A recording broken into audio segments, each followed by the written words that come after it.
जिस देश में जिस भेष में जिस परिवेश में रहूं, नमो अरिहंत नमो अरिहंत नमो अरिहंत कहूँ।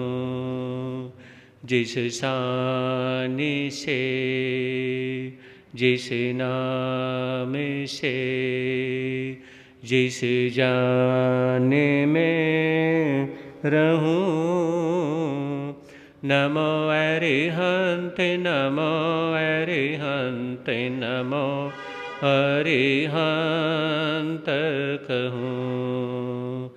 जिस प्यार से जिस ख्वार से जिस संसार में रहूं, नमो अरिहंत नमो अरिहंत नमो अरिहंत कहूँ।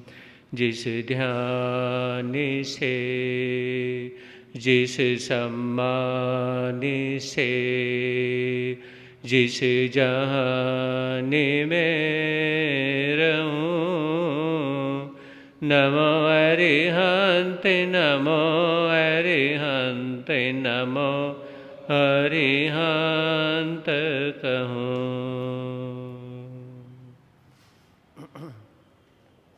है समय नदी की धार के जिसमें सब बह जाया करते हैं। है समय बड़ा तूफान परवल पर्वत झुक जाया करते हैं। अक्सर दुनिया के लोग समय में चक्कर खाया करते हैं, लेकिन कुछ ऐसे होते जो इतिहास बनाया करते हैं, इतिहास बनाया करते हैं। चरम तीर्थंकर शरमण भगवान महावीर स्वामी के चरणों में कोटि से वंदन अभिवंदन। पूज्य गुरुदेव के पावन चरणों में सीम आस्था के साथ कोटि से वंदन अभिवंदन। धर्म प्रेमी बंधुओं, सुना था आप लोगों ने परसों विश्वभूति और विशाखानंदी के संबंध में। विश्वभूति अपनी रानियों और दासियों के साथ में जब उद्यान में गई हुई थी, तो वहाँ पर इधर से पीछे से विशाखानंदी की जो दासी वहाँ पर जाती है उसे जाने नहीं दिया जाता है और उसे ये बुरा लगता है।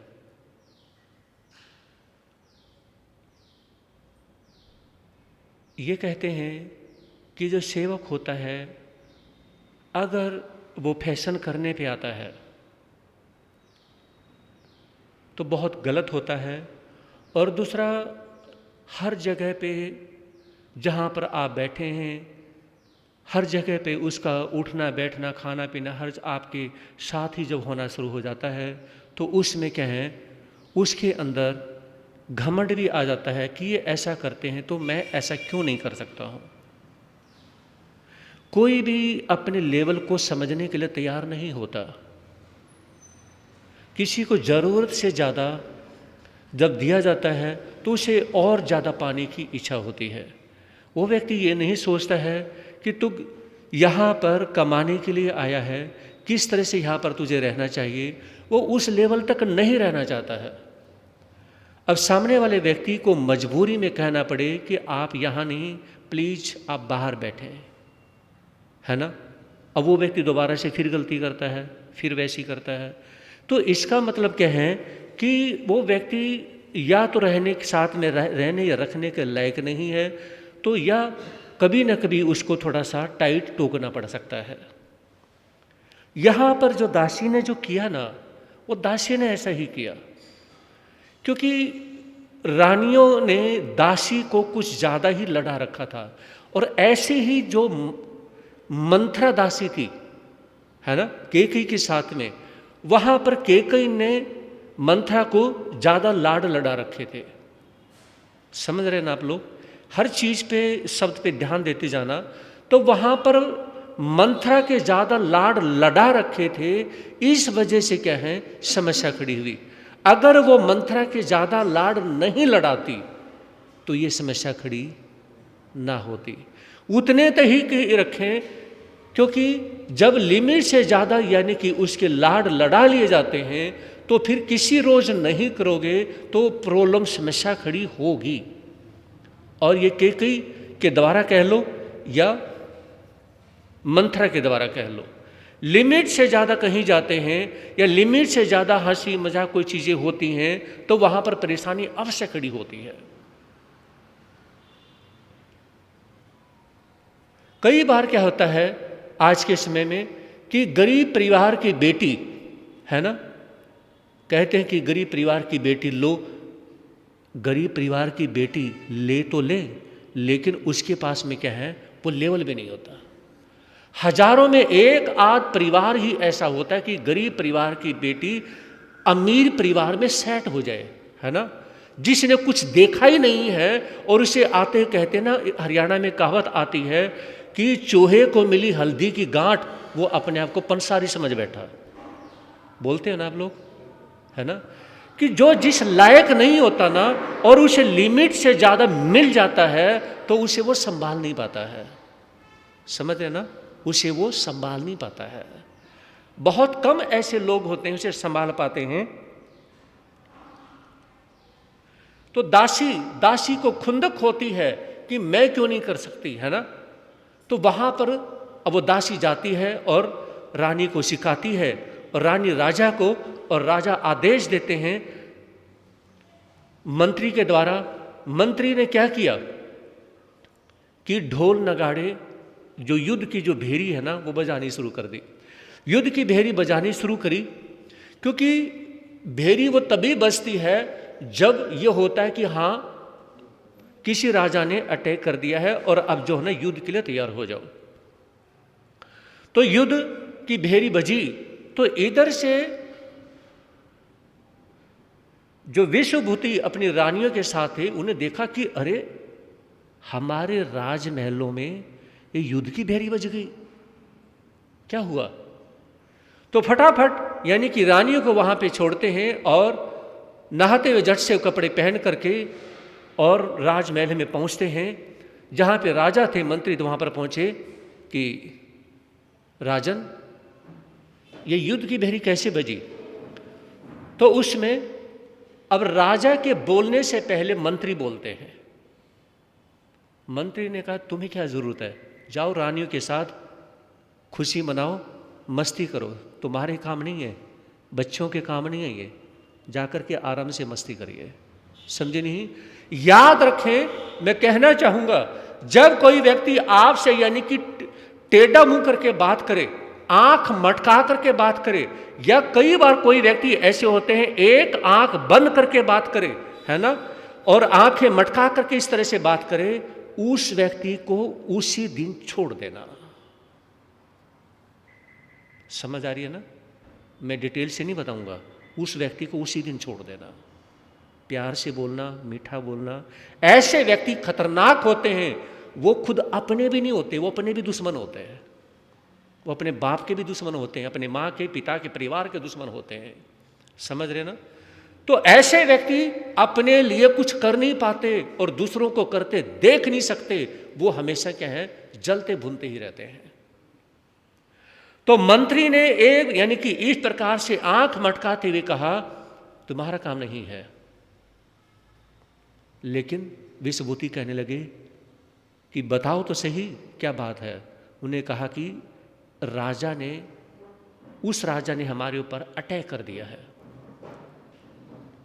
तो इधर से क्या है, वो क्या करते हैं कि विश्वभूति सेना लेकर के वहां पर पहुंचते हैं। तो सेना लेकर के पहुंचे तो देखा तो वहां कोई भी नहीं, और जिस राजा का नाम लिया था जब उस नगरी की तरफ बचते हैं, आगे बढ़ते हैं, तो पता चला कि एक राजा आ रहा है। तो उस नगरी के जो मंत्री हैं, वो जो बुजुर्ग मंत्री थे, वो आगे पहुंचे और पैदल चल करके जब आगे जाते हैं तो उस समय जब वो आगे गए तो मंत्री ने उनसे पूछा कैसे आना हुआ, ये युद्ध का? कोई भाई हो तो जा करके उन्हें कह दे, क्योंकि स्थानक में शोर ना हो, ऐसा हो ही नहीं सकता है। तो उस बुजुर्ग मंत्री ने कहा कि आप किस लिए यहाँ पर आए? तो विश्वभूति कहने लगे कि आपके राजा ने अटैक किया है। कहा कि कोई अटैक नहीं किया, पहले आप ये बताओ आप आ कहाँ से रहे हो? तो विश्वभूति कहने लगे महलों से आ रहा हूँ। महलों से नहीं आ रहे, आप ये बताओ कहाँ से आ रहे हो, जहां से आप चले हो पहले ये बताओ। तो उसमें विश्वभूति कहने लगे, उसने बता दिया कि इस तरह से मैं उद्यान में रानियों के साथ गया हुआ था। तो बुजुर्ग जो मंत्री ने कहा कि राजकुमार लौट जाओ, तेरे अपने तेरे दुश्मन बन चुके हैं, तेरे अपने तेरे दुश्मन बन चुके हैं, इसलिए संभल के रहना शुरू कर दो। तो विश्वभूति कहने लगे तुम क्या पागलों वाली बातें कर रहे हो? कहा कि मैं पागलों वाली बातें नहीं कर रहा हूं, मैं सही कह रहा हूं। लौट जाओ विश्वभूति, लौट जाओ, और जाकर के पता करोगे ना तुम्हें पता चल जाएगा, क्योंकि तेरे अपने तुझे मरवाना चाहते हैं। अगर मेरी बात पे विश्वास ना हो, एक बार महल में लौट जाओ, उसके बाद मेरे से फिर मिल लेना। विश्वभूति सोचने लगे बात तो सही है। तो वहां पर यानी कि जाते हैं और उनसे पूछा, जैसे ही राजसभा में पहुंचते हैं, कहा कि राजन, वहां तो किसी राजा ने कोई अटैक ही नहीं कर रखा था, ऐसा कोई था ही नहीं, कुछ भी नहीं था। आपने पहले देखा नहीं? अगर किसी ने जो सूचना दी है आपको, अगर आप अच्छे से पता कर लेते तो ऐसा कुछ भी नहीं होता। तो राजा के बोलने से पहले मंत्री बोलने लगे। मंत्री कहने लगे, तुम राजसभा में सलाहकार के रूप में नहीं हो, तुम राजसभा में सलाहकार के रूप में नहीं हो, है ना? इसलिए तुम्हारा बोलने का कोई फर्ज नहीं है, तुम्हारा कोई अधिकार नहीं है। सामने घड़ी देख लो, जैन आपको ये तो पता ही होगा कि क्या क्या नहीं है, बोलना जरूरी है। तो उसमें क्या था, मंत्री ने जब ऐसा कहा तो वहां पर विश्वभूति क्या है, विश्वभूति वापस आते हैं और देखा कि अब पार्क में जाते हैं कि चलो मैं पार्क में चलता हूं। पार्क में गए तो उनको अंदर नहीं जाने दिया। अब जो है विशाखा नंदी अपनी रानियों के साथ जा चुके थे। तो विश्वभूति को कहा कि सुनो, अब विशाखा नंदी है, इसे तुम नहीं जा सकते हो, ये तुम्हारे परिवार का रूल है। तो उसमें विश्वभूति समझ गया और इधर से विशाखा नंदी को पता चल गया। पता लगने के बाद में क्या है, अब विशाखा नंदी बाहर आते हैं और इधर से क्या है, विशाखा नंदी क्या है, थोड़ा सा कमेंट के लहजे में हंस रहे हैं। सबसे ज्यादा जो कमेंट होते हैं वो हमारी आंखों से होते हैं। तो उस समय विश्वभूति ने क्या किया,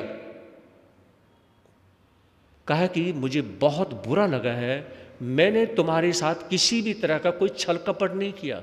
मैं जैसा अंदर से हूं ऐसा मैं बाहर से हूं। मेरा मन तो करता है कि मैं तलवार लेकर के तुम्हारी सबकी गर्दन उड़ा दूं, लेकिन इंसानियत के नाते मैं तुम्हें छोड़ रहा हूं।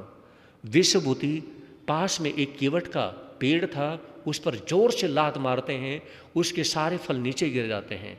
कहने लगे, मैं एक लात से पूरे पेड़ के फल जब जमीन पर गिरा सकता हूं, क्या तुम्हारी गर्दन ही काट सकता?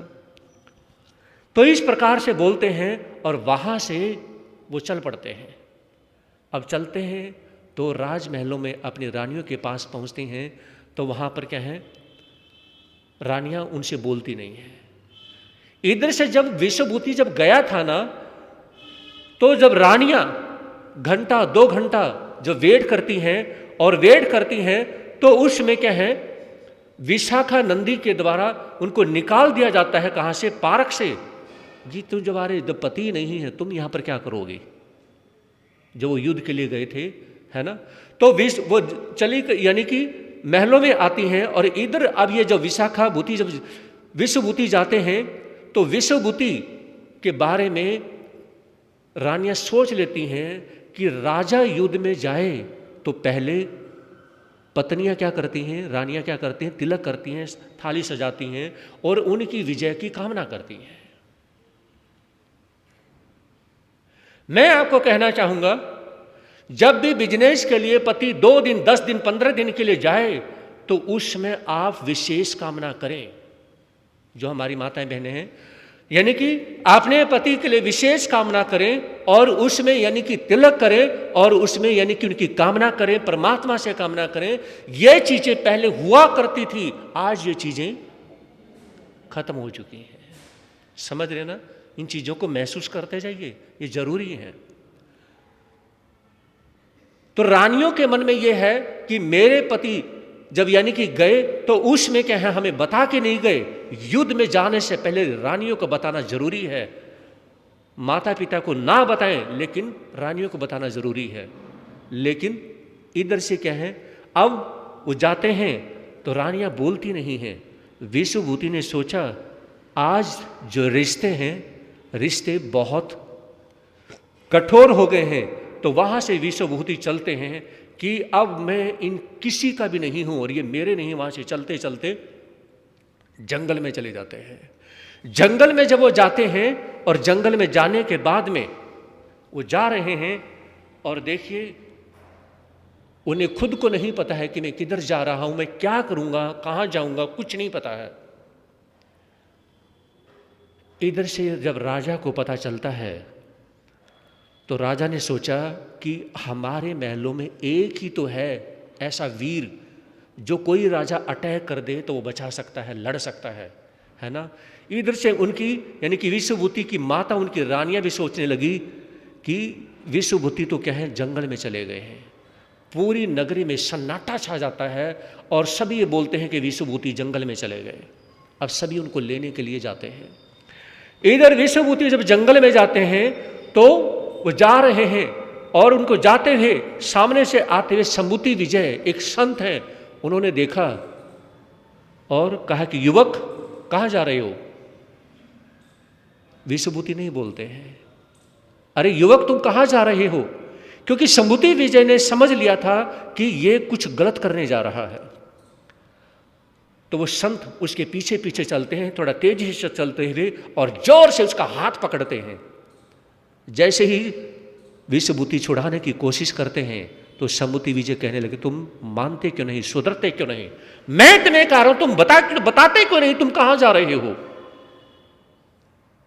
और उसके सिर पे हाथ रखते हुए कहा, बेटा समझो, क्यों नहीं समझना चाहते हो। विश्वभूति थोड़े से ठंडे होते हैं और उस समय वो अपनी वो घटना, वो सारी बातें बता देते हैं। संबुति विजय उन्हें समझाते हुए कहते हैं कि बेटा तुम दीक्षा ले लो। जब तुम्हारा परिवार तुम्हारे साथ नहीं है, माँ तुम्हारे साथ नहीं है, पत्नी तुम्हारे साथ नहीं है, सभी तुम्हें धोखा दे रहे हैं, तुम्हारी गलती नहीं थी फिर भी क्या है, तुम्हारे ऊपर गलतियों की गठरी बांध के सिर पे डाल दी गई। बेटा चलो मैं तुम्हें एक नया जीवन देता हूं। विश्वभूति दीक्षा अंगीकार कर लेते हैं। इधर ध्यान दे दो, बाद में कर लियो जिसके जो भी करना है। पता नहीं ये समझ में बात नहीं आती। 9 जैन आते हैं वो टिक के बैठ जाते हैं, लेकिन जैन नहीं टिक के नहीं बैठेंगे। तो उसमें विश्वभूति दीक्षा अंगीकार कर लेते हैं और दीक्षा अंगीकार करने के बाद में क्या है, साथ में रहना शुरू करते हैं। और पहले दिन जैसे आज दीक्षा ली तो रात में नींद नहीं आई। जब रात में नींद नहीं आई तो सवेरे गुरु ने पूछा कि बेटा, क्योंकि आंखें थकी हुई थी, गुस्सा भी था, और थकी हुई आंखों को देख करके, नींद से भरी हुई आंखों को देख करके गुरु ने के पूछा कि बेटा रात में नींद क्यों नहीं आई। बस नींद नहीं आई मुझे रात में। क्यों नहीं आई, ऐसे नहीं आई। नहीं बेटा, कोई भी जब ये बोलता है ना कि बस ऐसे ही मेरा मन नहीं करता, बस ऐसे ही मेरा खाने का मन नहीं कर रहा, उस व्यक्ति को पता है, वो ऐसी का आंसर उस व्यक्ति को पता है जिसने बोला है। वो ना बताए बात अलग है। आपने कहा कि बस वैसे ही मैं ये काम करना नहीं चाहता, मैं ऐसे ही, मेरा मन नहीं है काम करने का। आपको पता है कि आपका मन क्यों नहीं है काम करने का। समझ रहे हो ना? ये हर किसी को पता होता है, लेकिन वो बताना नहीं चाहता। गुरु के बार बार पूछने पर विश्वभूति कहने लगे, मुझे विशाखानंदी नहीं सोने देता। कौन? विशाखानंदी नहीं सोने देता। तो गुरु ने कहा कि बेटा वो तो है ही नहीं यहाँ पे, हम सिर्फ दो ही हैं, मैं और तुम, और तो तीसरा ही नहीं है। कहा कि उसकी याद आती है, उसने जो मेरे साथ गलत किया है ना, मेरा मन करता है कि मैं अभी बाणा उतार दूं, उसको जान से मार दूं। तो उसमें गुरु ने कहा कि बेटा, उसने जो गलत करना था तेरे साथ गलत कर दिया है ना, उसकी सोच थी गलत करने की, तेरी सोच है अच्छा करने की, इसलिए एक काम कर, तो उसको दिमाग से निकाल दे। और गुरु ने सोचा ये जगह इसके लिए अच्छी नहीं है, इसको यहाँ से थोड़ा सा और दूर लेके चल, है ना। जब कोई परिवार से टूटा हुआ हो ना, है ना, उसमें दीक्षा देने के बाद में उसको परिवार के आसपास नहीं रखना चाहिए। ये बात समझ आ रही है ना? कोई अपने परिवार से ही नाराज हो, आप अपने परिवार से ही नाराज हैं, पिता से, किसी से आपकी खुंदक है और आपने दीक्षा ले ली और गुरु वहीं पे लेकर के जाएं, ये गलत है। तो कहा कि जब परिवार के साथ बनती नहीं तो उसको उससे दूर लेके जाना चाहिए। तो गुरु वहाँ से उसको दूर लेके जाते हैं और इधर से राजा रानियाँ, विश्वभूति की माँ और उनकी पत्नी, वो सभी वहाँ पर पहुँचते हैं। उनके पहुँचने के बाद में राजा ने कहा संबुति विजय को, आपने इनको दीक्षा कैसे दे दी? कहा कि मैंने दीक्षा इनको दे दी। आप इनको दीक्षा नहीं दे सकते, आपको हमसे पूछना चाहिए था कि इनको दीक्षा देनी नहीं देनी। तो उस समय क्या है, संबुति विजय कहने लगे कि आप एक बार विश्वभूति से पूछ लो कि इसका कोई है या नहीं है। तो विश्वभूति कहने लगे मेरे संसार में कोई है ही नहीं, पूछने किससे था, मैंने दीक्षा ले ली, और दूसरा मैं कोई बच्चा थोड़ी ना हूं, मैं कोई बच्चा नहीं हूं, मेरा कोई नहीं है। तो राजा समझ गए कि इसका गुस्सा भी उतरा नहीं है, और विश्वभूति को जब गुस्सा चढ़ता है ना, उसका गुस्सा उतरता नहीं है। तो राजा भी यानी कि माफ़ी मांगते हैं, सभी माफ़ी मांगते हैं। और जो विशाखानंदी था ना, राजा का बेटा, वो पास में आकर कहने लगा, झूमता है, मस्ती करता है, और करते हुए कहने लगा, मुझे पता है ये नाराज क्यों है, मुझे पता है नाराज क्यों है, चलो तुम जाकर के अब तुम पार्क में जाओ, मैं तुम उद्यान में मैं नहीं जाता, मैं आज से उद्यान में जाऊंगा ही नहीं, तुम जाओ। मैं उद्यान में चला गया तो इसलिए नाराज है ना, अब तुम ही जाओ और तुम ही जाया करना, मैं नहीं जाता, ठीक है, चलो महलों में चलो। अब ये बात कहने से उसको और ज़्यादा गुस्सा आता है, किसको? समुद्र यानी कि विश्वभूति जो जिन्होंने दीक्षा ली है। तो वहां से क्या है, विश्वभूति कहते हैं कि तुम चले जाओ, मुझे और कुरेदने की कोशिश मत करो, मेरे अंदर जो तूफान है उस तूफान को छेड़ने की कोशिश मत करो, अगर वो निकलेगा तो तुझे उड़ा करके कहाँ भेज देगा कुछ नहीं कह सकते हैं। तो वहाँ से विश्वभूति और संबुति विजय यानी कि वो विहार कर देते हैं। और क्या होता है, एक बार राजा की जो राजकुमारी उनकी जो बेटी थी उनकी शादी थी, तो वहाँ पर विशाखानंदी और उनकी रानियों को सभी को क्या है इनवाइट किया जाता है, वो सभी पहुँचते हैं। और इधर से विश्वभूति क्या है अपने गुरु से आज्ञा लेकर के आहार लेने के लिए जाते हैं। वो गली से गुजर रहे थे, 1 महीने की तपस्या का परणा था, और तपस्या का परणा लेने के लिए जब वो जा रहे थे तो रास्ते में जब गाय खड़ी थी गली के अंदर, तो थोड़ा सा बचने लगे, बच के निकलने लगे। गाय एकदम से थोड़ा सा पीछे हट जाती है ना, एकदम से पीछे हटने से जो विश्वभूति जो मुनि थे वो गिर जाते हैं। उसने विशाखानंदी ने देखा तो वो जोर से हंसने लगते हैं, या तो इतनी बाजुओं में ताकत होती थी, एक लात मार के कीवट के जो फल थे वो नीचे गिरा देते थे।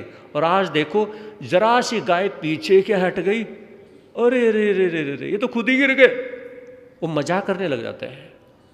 जब वो मजाक करने लग जाते हैं तो उसमें उनको बहुत बुरा लगता है। लेकिन विशाखानंदी चुप ही नहीं होता।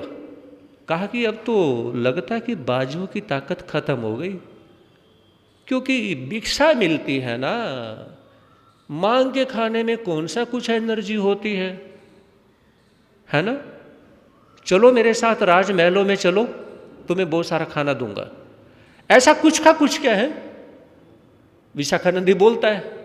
अब उन्हें बहुत गुस्सा आता है कि देख मैं कुछ नहीं कह रहा हूं, मैं चुपचाप हूं ना, मैं कुछ कह रहा हूं, फिर भी ये मेरे पीछे पड़ा हुआ है। विश्वभूति कहने लगे तो मेरी ताकत को देखना चाहता है ना, चल देख अब मैं तुझे अपनी ताकत ही दिखाता हूं। और उसमें गाय को पकड़ते हैं, दोनों सिंगों को पकड़ के और जोर से घुमाना शुरू करते हैं और विशाखानंदी की तरफ फेंक देते हैं। विशाखानंदी भागते हैं और अपने आप को बचाते महलों में जाते हैं। तो उसमें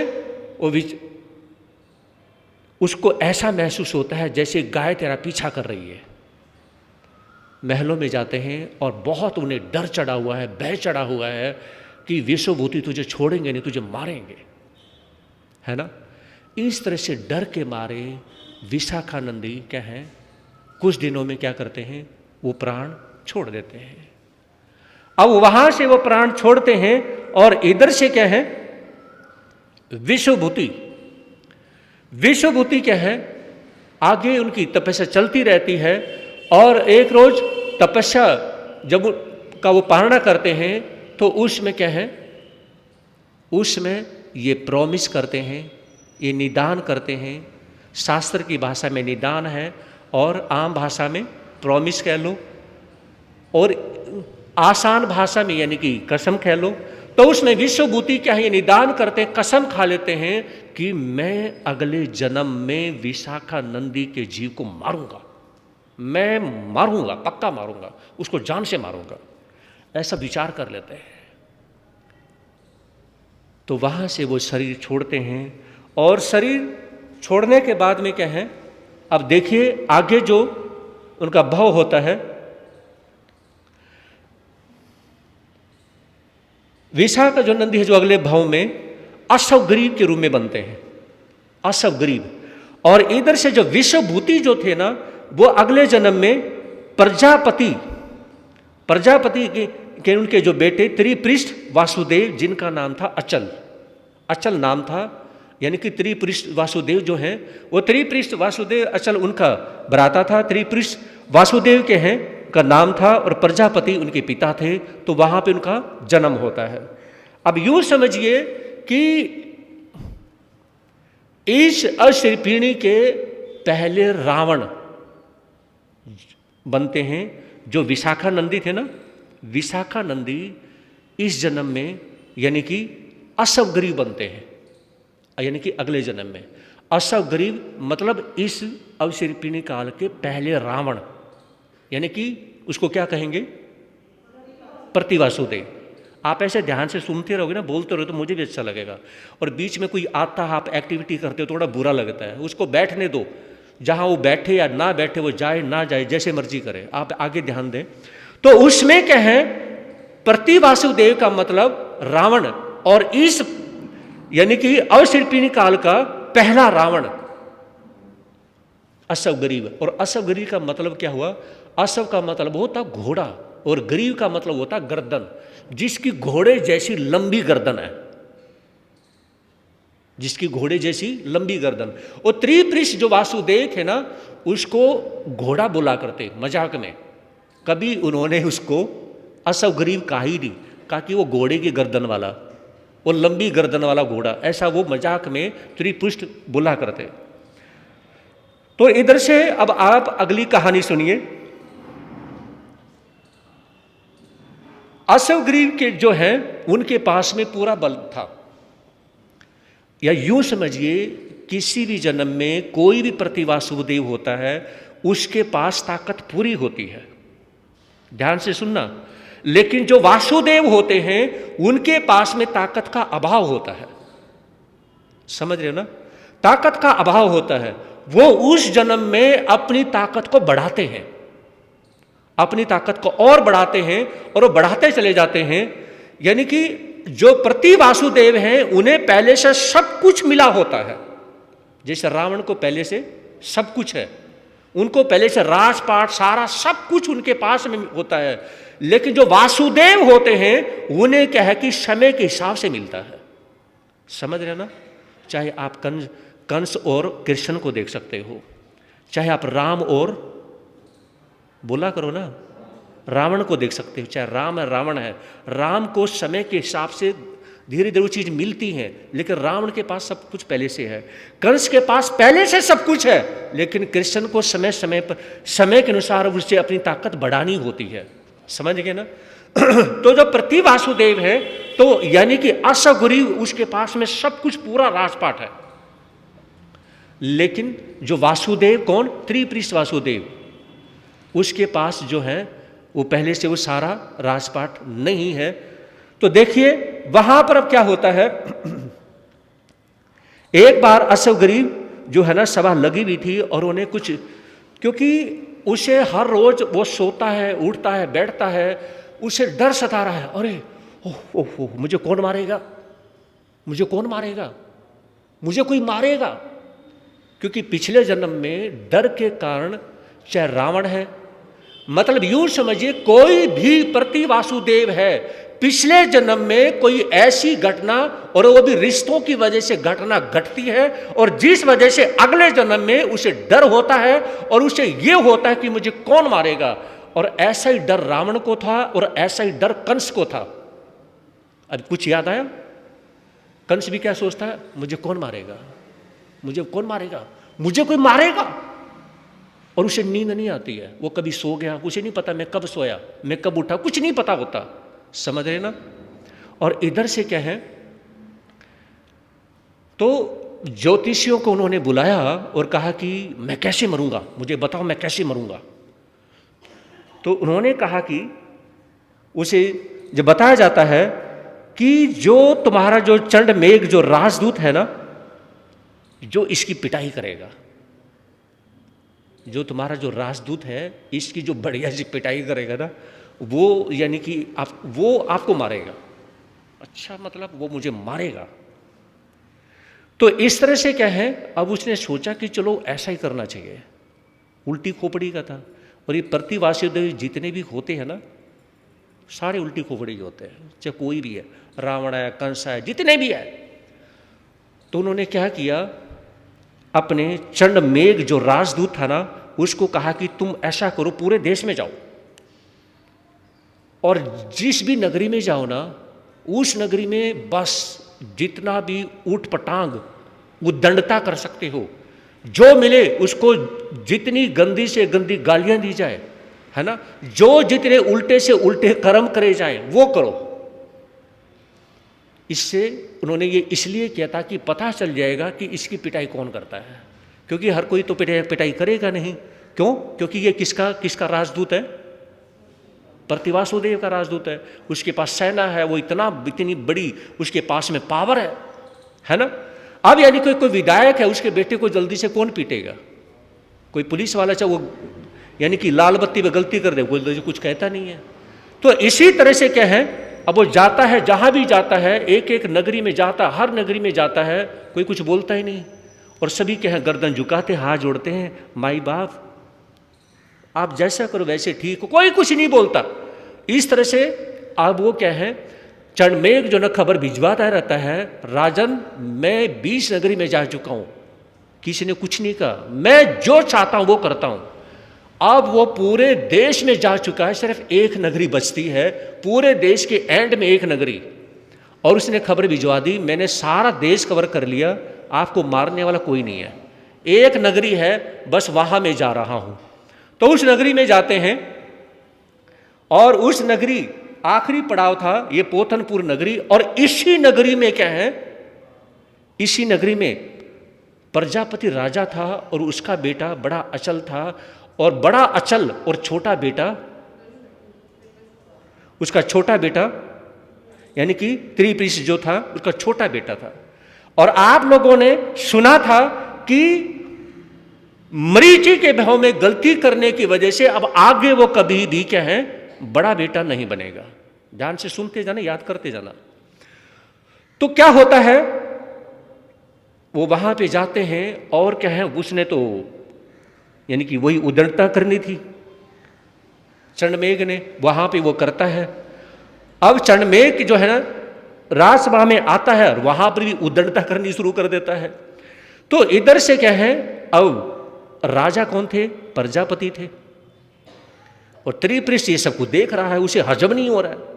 लेकिन मेरे ही जो पिताश्री है वो राजा है और यहां मैं कुछ करूं वो बहुत गलत हो जाएगा।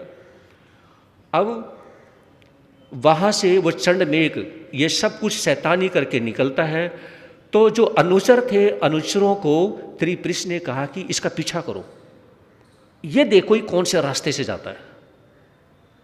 और खुद वो क्या है, घोड़े पे सवाया यानी कि वो तैयार हो जाते हैं। तो अनुचरों ने बताया कि वो इस रास्ते से गया है। कहा कि इस रास्ते से चला गया, कहा कि हाँ। और इधर से क्या है, बस वो घुड़सवार पे हो कि यानी कि तैयार होकर के जाते हैं और उसे पकड़ते हैं। कहा कि तेरे अंदर तो बड़ी पावर है, तू ऐसा बोलता है वैसा बोलता है, उल जुलूल हरकत करता है ना। कहा कि अब करके दिखा। और उसकी वो कुटाई करते हैं, उसको इतना मारते पीटते हैं और मारते पीटते हैं। और कहा कि अब ऐसा कर और जाके अपने राजा को बता देना कि तुझे मारने वाला पैदा हो गया है। इधर से प्रजापति को पता चल जाता है कि मेरा बेटा जो त्रिपृष्ठ है उसने ऐसा कर दिया, और वो रुकने वाला था नहीं। अब वो भी क्या है भागते हैं और उसे क्या है चंडमेघ को बुला लेते हैं, उसका स्वागत करते हैं, राजमहल में उसका फुल स्वागत करते हैं, हाथ जोड़ते हैं, मेरे बेटे से गलती हो गई, उसे क्या है माफ़ कर देना, अपने राजा को मत बताना, ठीक है।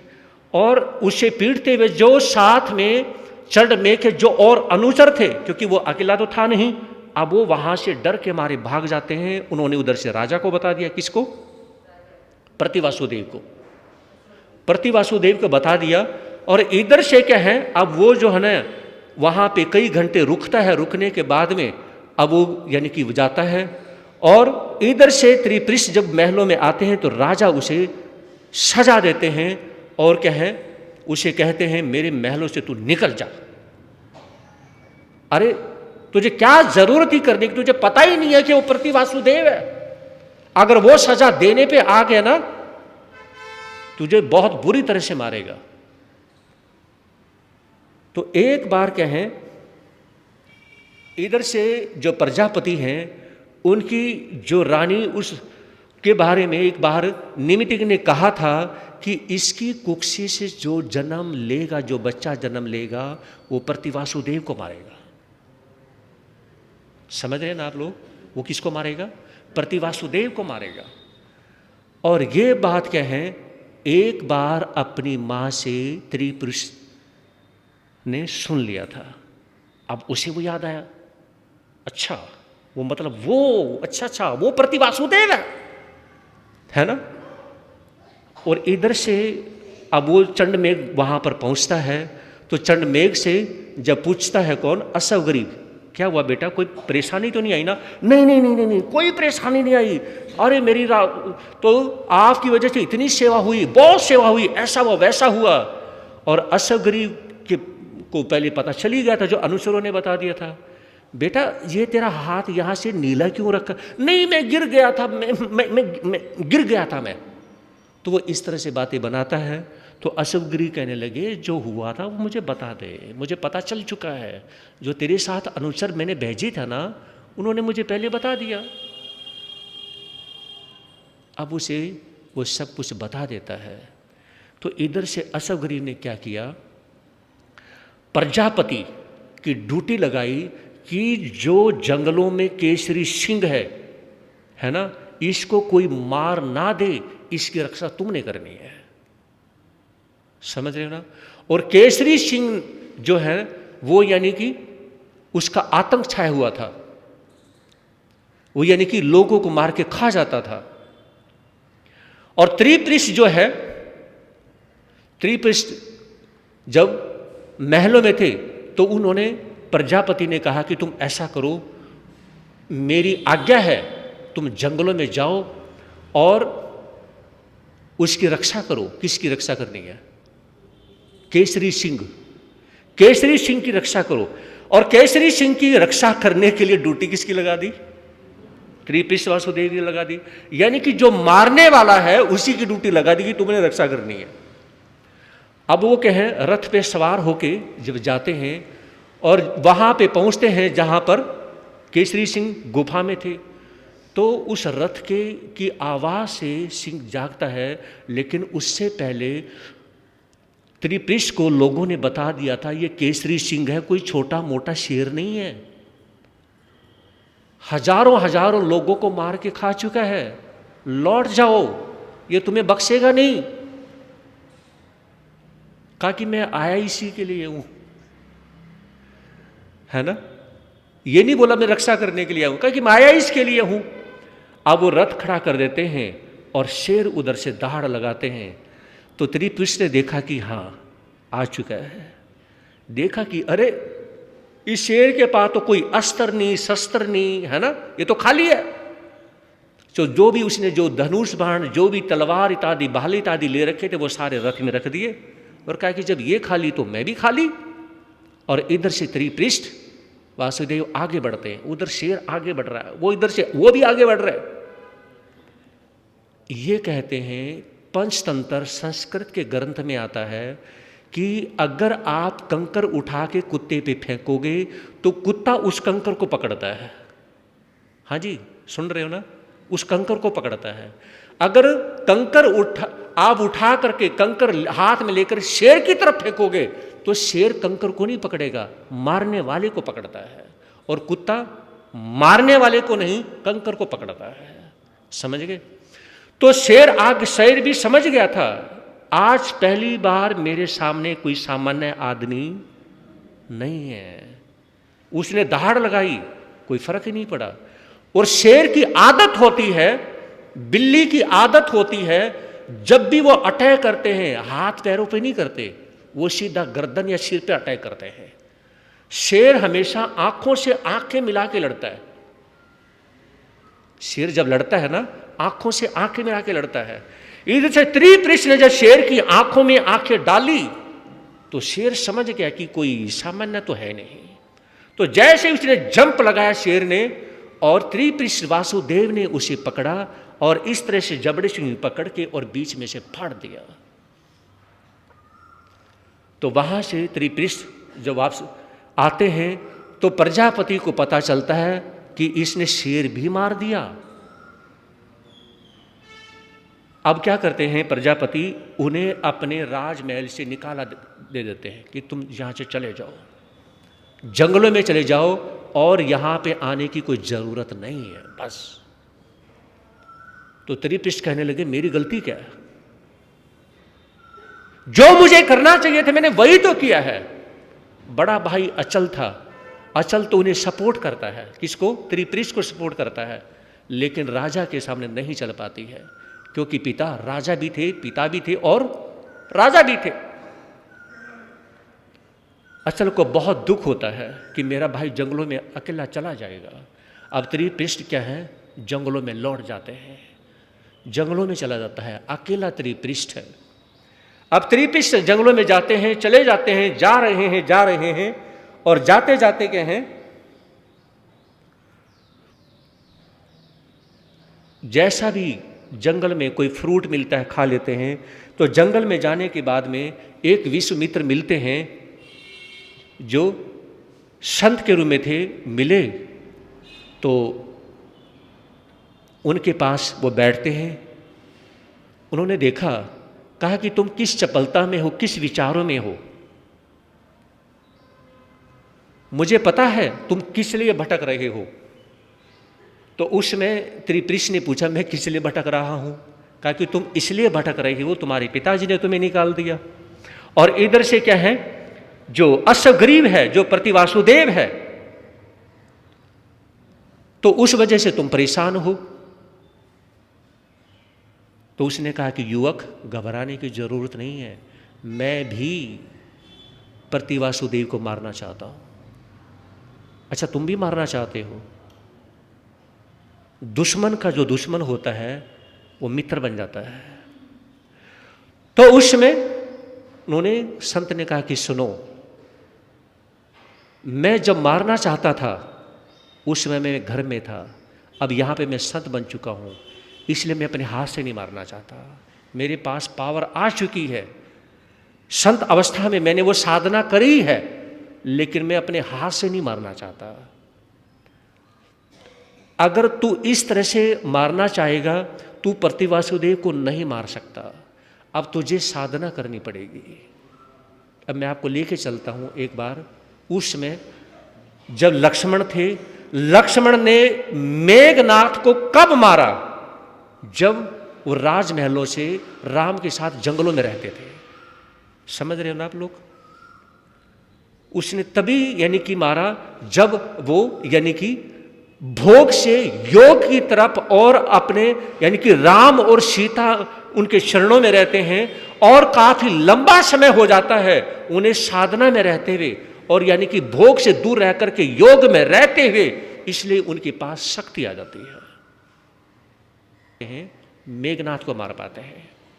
इधर से त्रिपृष्ठ जो है, त्रिपृष्ठ को विश्वामित्र ने कहा कि अगर तुम अभी मारना चाहो, अभी मारना मुश्किल हो जाएगा, इसलिए मैं तुम्हें विद्याएं सिखाता हूं। तो उसमें क्या है, वो विद्या सिखाते हैं कि उसके पास त्रिपृष्ठ जो है उसको सिखाते हैं, कहा कि जो प्रतिवासुदेव है ना, उसके पास हथियार बहुत हैं और जो भी प्रतिवासुदेव होता है उसके पास क्या होता है? चक्र भी होता है। उसके पास चक्र है, वो तुम्हारे ऊपर छोड़ेगा, इसलिए तुम्हें अगर उसकी विद्या नहीं आती तो तुम मारे जाओगे।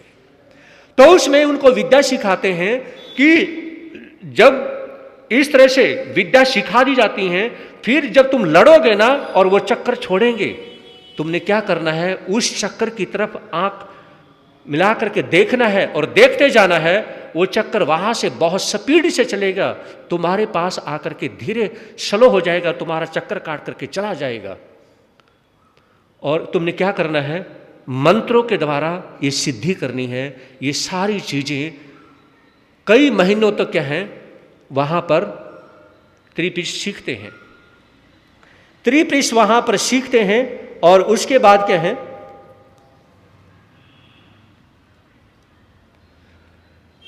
इधर से जो अश्वग्रीव है उन्हें पता चलता है कि शेर को मार दिया गया है।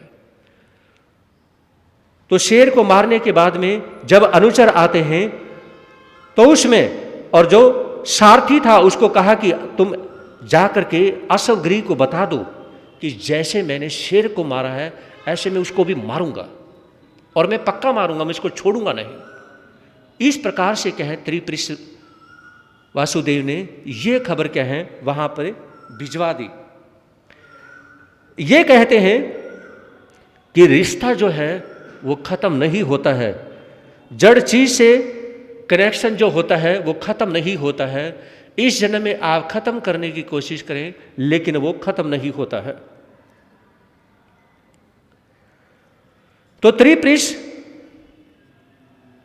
और इधर से जो अश्वग्रीव है, अश्वग्रीव के बारे में अब ये आप लोग कल फिर सुनेंगे कि क्या घटना घटती है। और अभी जो आगे भी अभी और कहानी वो कल सारा क्या है आपके समक्ष यानी कि सुनाने का प्रयास रहेगा। आज इतना ही। ओम शांति।